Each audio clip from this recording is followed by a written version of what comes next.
Hey, what's going on, everybody? Welcome back to another video. On this video, I want to talk to you guys about whether or not we are in a bull run, right? Whether or not we are still in a bear market or if we are looking to make a bull run. So I got a couple of things pulled up here, some things that we can use, a couple of different metrics and some different types of data that can give us an idea of, where are we kind of going over the long term. And I think one of the best ways to really analyze Bitcoin and even the cryptocurrency market cap long term is by using something like a log scale chart, typically a chart like this where you have different regression bands and things like that. And as we can see here on this chart, on this Bitcoin rainbow chart, we are looking really nice. We have respected this perfectly. We're actually having a lot less trading time this bear cycle in this lower band than we did here. So we can see during our previous bear cycle, we spent a lot of time down here on the lowest band, but up here in this our current bear cycle, which we are still going through / just went through, we can see we didn't spend as much time trading on this lowest blue line here, and instead it was very much it was very much more swingy than last time, right? We came down here and then we had a run up, we got a little overextended, and then we had another overextended downturn, and then we're currently experiencing another run up at this point. So long term, when you look at this chart, we can clearly see that over the long term we are going higher and higher. This most recent low that we made back in March did not penetrate down through to our lowest low, our lowest low of the entire bear market back a couple of years ago. So what we effectively did was we made a higher low. So what that tells us is that Bitcoin is worth more now than it was a year ago, 2 years ago, right? People are willing to pay more for it. Rather than drop to 3,200, it dropped to wherever it dropped to, whether it was 39 or 45, whatever range it was. We still put in a higher low, which is on a macro scale is a very good thing. And as we can see, we've had our run up since then. We traded sideways. We've had another run up, and whether we come down, if we do come down and Bitcoin comes back to $7,000, $8,000, the crazy part is that would still line us up to be perfectly on schedule and to completely respect this chart. So Bitcoin dropping further from here isn't even necessarily a bad thing. It would still be respecting the chart. Okay, so this is the Bitcoin rainbow chart, and as we can see, just looking at this, things look very well. We look to be in a nice accumulation, right? We had our big run up, our blow off top, distribution, right? Terminal bottom of the bear market. Whales and smart money accumulated in this area. Then they had the run up and they started dumping on retail that came in, did a new low. And right now, could this be new accumulation that we are forming, or is this more distribution and we go and we take, a huge loss down into this white space down here? Now, how likely is that? I don't think it's very likely, especially with the fact that we just had this halving. And after Bitcoin has its halving, we traditionally, go up. We go on an upward movement. We don't really start to come back down and make brand new lows, as we can see with all of these past halvings. However, there haven't been that many halvings. So, Bitcoin is still a new asset class. We only got about 10 years of data. So we have to keep all of that in mind. However, let's move on to a different asset. Let's move on to XRP. Now, when we look at the XRP rich list, I'm sure some of you have seen this before, but if you haven't, it kind of goes over the top accounts of people who hold XRP and what the percentage is. So we can see right here that 10% of people hold about 3,000 XRP in their wallets. And the cool thing is this graph, and this graph is basically showing accumulation. So we can see are these wallets accumulating more, and these wallets have been accumulating more. And in fact, it's been harder and harder to, let's say, get into the 1% range. At one point, 1%, I think maybe a year ago, it only took 60,000 XRP. However, now it takes 82,000 XRP. And the reason for this most likely is the fact that XRP is suppressed. It's been down at these lows for a long time. So people are having a lot more time to accumulate. So you have a bunch of people dollar cost averaging, and I'm sure you even have some whales accumulating, and so it's pushing the numbers up for what it takes to be in the 1% of XRP holders. But as we can see, all of these, all the way down to the 0.5%, are all in clear accumulation and buying. Even up here at the 0.2%, we can see, I mean, not doing much, but it is on an uptick. And then at 0.1%, we see it's actually coming down a little bit. So maybe these guys are selling or getting rid of some.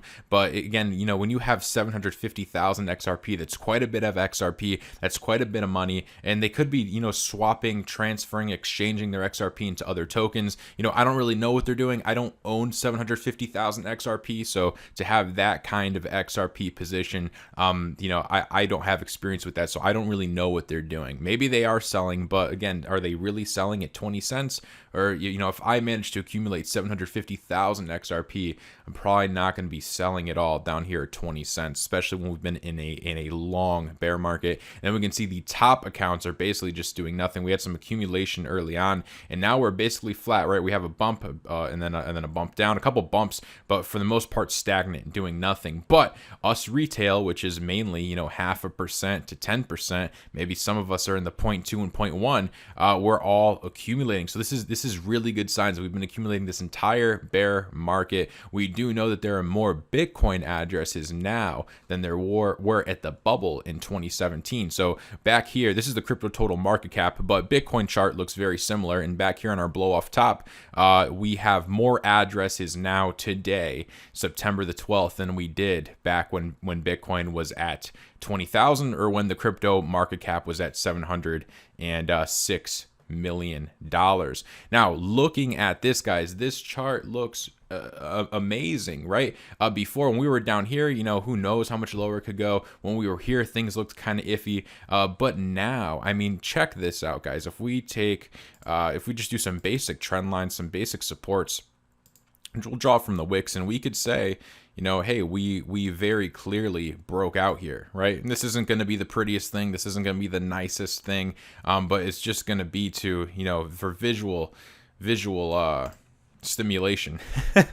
We can clearly see that we have broken out of here. Now, if we take a horizontal line, we'll also be able to see that we are possibly making new support on old resistance. So if we see where we are here, it lines up kind of perfectly here with all this previous price action. So if this is indeed the floor, as we can see, we have a tweezer, two tweezer wicks. So we could be tweezer bottoming right now on the weekly. However, this weekly candle isn't closed. We still have a day. We'll see how this closes, but this could be a nice tweezer bottom here. And if that is a tweezer bottom, that would really start to look like, hey, we had our run up, we broke through this previous overhead resistance right here, we've back tested that previous overhead resistance, which is what we're doing now, and our goal now is to confirm this as support. And the way that we confirm it as support is to simply hold above it. So if we hold roughly, you know, these price levels, this market cap, the entire crypto market cap as a whole would be ready to do another run up and test some new previous old overhead resistance. So this is very, very cool, guys. From a technical standpoint, this looks amazing, especially if we can go ahead and confirm this as support. And if we do, we are going to turn a lot of people over into, you know, thinking that this is a bull market. And that's important, because if majority of traders and investors out there believe that we are in a bull market and they start trading like we are in a bull market, well, then that's all we really need. If everybody believes that we are in a bull market and everybody's buying every single dip because in their heads the bear market's over, then the bear market is indeed over. Supply and demand, more money coming in than more money going out. Now, our fear and greed for today is at 41, yesterday 41, and last week at 41. So we've been in fear. Things have been on sale. If we look at prices, we have Bitcoin at 10,400. Ethereum at 382, Chainlink at 1254, DOT at 511, Bitcoin Cash at 228, Cardano at 9 cents. Remember, guys, we had some people buying and accumulating Cardano between 12 and 13, 14 cents. Now it's at 9 cents and nobody is buying. But again, guys, look at this chart. Look at how amazing it looks. Now, does this mean we're definitely in the bull market? I don't know. That's why I'm making this video, right? We don't know. It is crypto. Anything can happen. But man, are the factors really stacking up in our favor, and everything is on sale right now. Tezos $2.60, Stellar at 8 cents. Yearn Finance, this coin has been pretty unbelievable at $42,000, but you know that's for another day. We won't go too far into that. VeChain at 1.3 cents, IOTA at 29 cents. let's go and let's start looking up some search terms. So this is the search term we typically look at on this channel when I do cover it, and we cover the search term crypto. And over the past 5 years, Google Trends basically is, how many people are searching for the term crypto. We can enter any term we want. For this, we have crypto, and as we can see, we are looking pretty nice. We are making a new high, right? We went all the way up to 32, and the last time we were at 32 was back here in about February, March of 2018. We're down now. We're coming down now because, obviously when price isn't going up, typically people are searching less about crypto. That's how retail is. That's how dumb money is. They only start to really care about Bitcoin and crypto assets when they're going up, and then typically they buy in too late, and then it comes crashing down, and they usually end up getting wrecked. That's how it typically goes. However, if we put in, let's say, cryptocurrency, we could see how that looks. Yeah, it looks a little bit similar. As we can see, we definitely came up, right? This was back here. If we go to March, let's see where March was. March right about here. So when we made our really bad lows during March, we were at an 8, and right now we are at a 13, 14. But the cool thing is that we are higher off the ground than we were before. We are by no means in bubble phase, right? We are by no means in bubble phase. And without being in bubble phase, Bitcoin went from, its low of about, $4,000, and now it's back up to $10,000. And we haven't even reached, bubble levels. There still aren't that many people searching up, which is a really cool thing. And if we come here, if we do treat this as support and we start going up, that's going to get more people searching. These charts are going to start looking a lot better. Bitcoin, not many people searching for Bitcoin because I checked this earlier. It's going up, but for the most part, we are sideways. I think for us to get a big influx of people searching Bitcoin, I really think we need to penetrate old all-time highs. I think once Bitcoin goes above $20,000, it's going to get a lot of mainstream media attention at that point. It'll probably send it over, $20,000. And these are just my speculations and opinions. I have no clue how this bull market is going to go, but I could totally see it. Bitcoin reaches that $19,000, $20,000 mark, and then maybe we go up to $26,000 on the hype of that, and on the back of the, media talking about it. And then we could pull back. Maybe we could come back under all-time high, or maybe we could go back test 19,000, 20,000 and confirm that as support and make that the last floor, the last step for our blue sky bull run, our major blue sky bull run. But so guys, Google Trends is looking all right? Nothing too definitive. We know more people are searching about it, and we know more people will search about it if prices go up. We looked at prices today,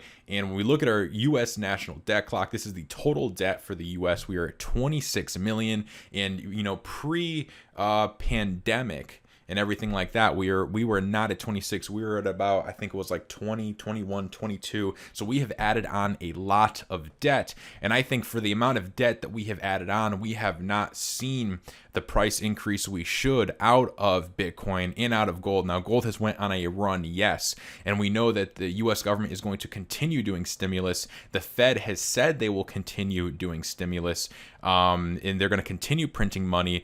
If we get a round 2 of everything, that's going to cause more money printing. If we end up going into a war, that'll cause more money printing. There are a lot of things that could cause the Fed to do more money printing, and they have been very open and honest in saying that they will not hesitate to print money, because if they can print money, why wouldn't they print it? So they're telling us, they tell us if things get bad, they're going to print money. So all of that bolsters the case for why Bitcoin is going to go up in value, right? If the Fed added another 5 trillion tonight, you can bet that eventually we're going to see that in Bitcoin and gold with price increasing. At least that is the theory, right? We know that gold does well as a safe haven. This is going to be the first time Bitcoin really goes through something bad economically, because we know Bitcoin was born out of the 2008 financial crisis. So this will be the first, if we do get one, if we do get another financial crisis, it will be the first financial crisis that Bitcoin experiences through and through. And that's very exciting, because Bitcoin is a walking, breathing, living experiment. And in theory, when the markets are crashing, right, when our markets are crashing, the Bitcoin and crypto markets should be doing the opposite, right? Should be doing the opposite. As we know, Bitcoin was very correlated to the stock market, or at least it seemed so. If you guys watched yesterday's video, you know I showed you people talking about Bitcoin now being correlated to gold. So we could be seeing a decorrelation in the stock market and a correlation with gold. And if the stock market starts tanking and gold and Bitcoin start rising, well, you know how that goes. So is Bitcoin correlated to the stock market, or is it correlated to gold? That's something that we're gonna have to continue to see. We know that the stock market is dumping now. That obviously here on the weekly we are pulled back. So could we say that move was kind of, you know, correlated with the stock market? Yeah, we can. I think ultimately nobody knows. It's all speculation. We don't know what we're correlated to, or if we're correlated to anything at all. I think these markets are highly manipulated. I don't believe anyone who tells me otherwise. And I think if you find anyone who tells you that the Bitcoin markets and crypto markets are not at all manipulated, I don't know. I've seen manipulation in these markets countless times, which isn't a bad thing. You know, every market has some form of manipulation. It is what it is. With that said, guys, that's my thoughts. Are we in the Bitcoin bull market? I think we very well could be. From a technical standpoint, things look good, and from a fundamental standpoint, things look good. I think we could possibly be in the bull market now, or we could be confirming it. We could also go and make another leg down. If there could be unforeseen variables, unforeseen circumstances that could throw us down into another 6-month mini bear market. Who knows? But the point is, fundamentally and technically, everything is looking very, very good. But with all that said, I hope you guys did enjoy the video. If you did, please make sure to go ahead and drop this video a like. It helps grow the channel and get it out to more people. Also, yesterday we did crypto market updates for September. Go check out yesterday's video if you haven't watched it. With that said, let me know in the comments what you guys think. Do you guys think we're in the bull market, or do you guys think we have a little ways to go? Let me know your opinions down below, and I'll see you all on the next video. Make sure you subscribe, hit the bell, and I'll see you all tomorrow. Have a great day, everybody.